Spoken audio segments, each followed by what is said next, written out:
You ask Tiger to solve. This deals with linear equations with one unknown.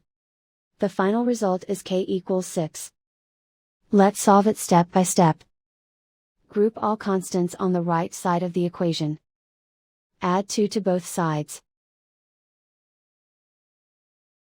Simplify the arithmetic.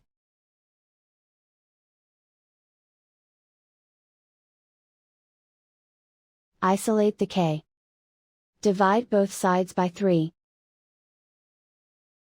Simplify the fraction. Find the greatest common factor of the numerator and denominator.